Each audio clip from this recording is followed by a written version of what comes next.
co-pilots, and welcome back to the channel. I hope you all are having a good day. So today we are in the new daily. So we're gonna find a secluded area so I can show you guys around the DD. It's nothing really spectacular or anything, but it's nice to have a car to drive around and not have to resort to renting a car. It's ironic that I have so many cars here in Japan and none of them are running and none of them are registered.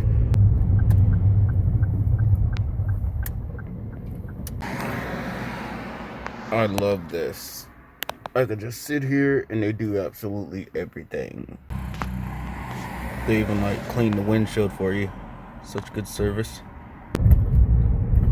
Finally back in good old Inhajioji. Fun fact, Dai Yoshihara is actually from this town. Ooh, that's pretty sick. It's a two-door too. That guy right there. I swear you gotta have nerves of steel to be a cyclist, because anybody who can inconvenience somebody else and keep focus and tunnel vision and not give two blanks, you know, that's a very mentally strong person, because he was riding up the hill. Yeah, he was riding up the hill going so slow, he would have been better off walking. He could have walked up that hill faster. And there was a huge traffic jam because of him. Yeah, your mental concentration has to be that of iron to be a cyclist, because me, I can't even cross the street without not even wanting to inconvenience anybody. When the crosswalks be green, yeah, they yield to me because they're supposed to, but I sprint my fastest across the street to get out of the street as soon as possible. Like, I'll see people, they'll run on the sidewalk to get to the crosswalk, right? And then when they get in the road, they'll stop and they'll walk. I just, I don't know. Maybe it's just me, but I hate inconveniencing people. I do. I cannot stand it. That is one of my biggest pet peeves. That doesn't even involve me. It involves somebody else. Is inconveniencing people. Hate it. Hate it, hate it, hate it. Because I feel like every single second of your day is valuable. But that's just my opinion. There's a R34 GTR.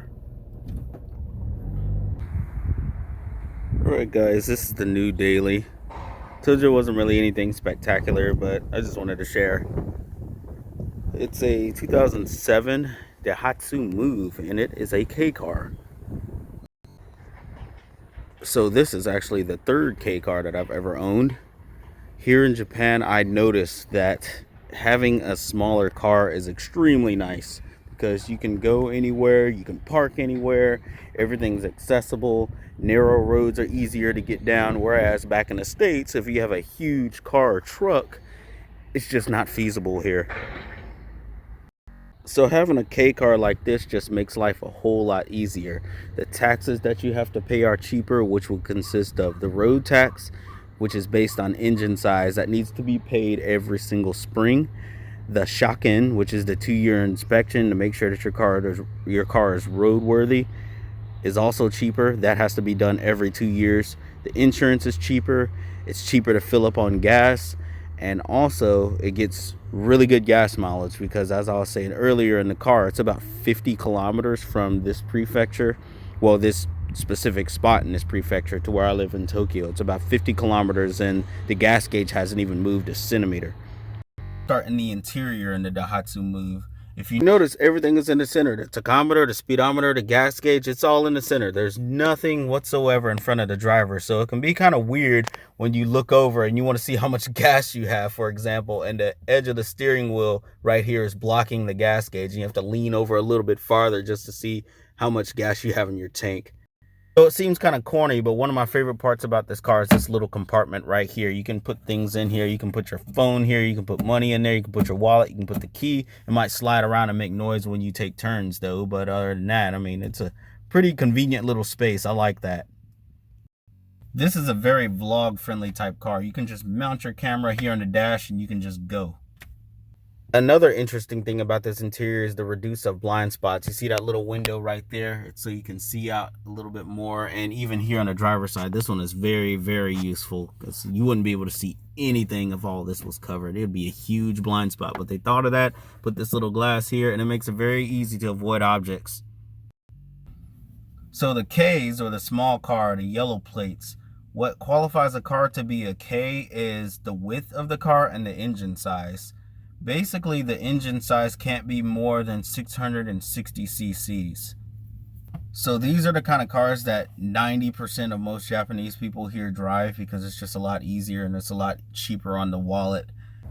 Now, moving on to the back seat, it is very, very roomy back here. It's a whole lot more roomy than I was expecting for sure.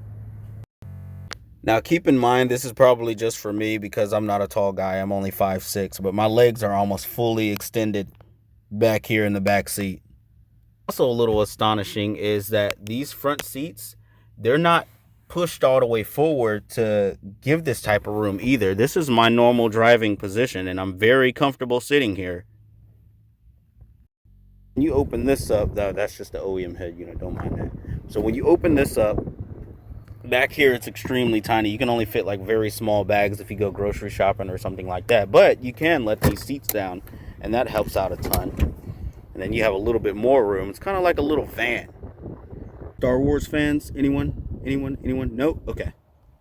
What's also cool about this backseat bench is you can move it forward and backwards to give you a little bit more room in the back for your groceries if you have a little bit bigger bags and you don't want to put them here in your back seat. Because this car is so small, but it has so many useful features like this armrest. You let it down and you can open it up and there's a little compartment there for any of your things. And we also have cup holders or bottle holders. It looks like it can only fit a water bottle or something like that here in the door. Getting here in these little K cars is definitely far from luxurious though, because it's a cheap car, so everything is very cheap and plasticky. Nothing is very solid material in here, and it's very loud on the expressway too. Sometimes you hear the wind noise and whatnot, but this is a 2007, so a newer model K car, you don't really hear all that stuff. Like all the rental cars that I used to get, you don't really hear the wind noise as much. You still hear it because it's a cheap car, but it's not as bad. So here's the very tiny 660cc engine. Here's the battery. It's extremely small. It's pushed a little further back in there so that you have more room inside the cabin and so that it's shorter in length to give you that K car classification. Shortage of cup holders, that's for sure. So I like this little touch screen map that they got going on here. This is pretty cool. Why this specific K car? Well, this one here, whenever you buy a car here in Japan, you want to make sure that it already has shaken on it for 2 years. The shaken is what I was talking about earlier, is the inspection to make sure that your car is roadworthy. It can be very expensive and there's different ways to do it. I can't really speak on the normal way to do it because, as I was saying in one of the previous videos, I've only ever been here in Japan working under the government. So our regulations for on base and vehicle registration is a whole lot different, and it's a whole lot cheaper than normal vehicle registration. But the good thing about it is that when you buy a car that's Japanese plate like this with 2 years of shaken already on it, it can transfer over to the base. So it makes life a whole lot easier because that's less that you have to pay and that's less that you have to fix.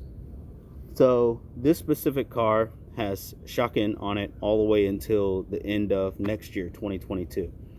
And this car also had all of its maintenance records, and it also has brand new tires that they just put on it. I figured I'd share the daily with you guys, and I want to share every single little step that I go through, good and bad, here in Japan. That's it, my co-pilots. If you enjoyed this video, please give it a big thumbs up so we can overcome the evil YouTube algorithm. Please consider subscribing. Have a good day, and I will catch you all on the next one. Peace.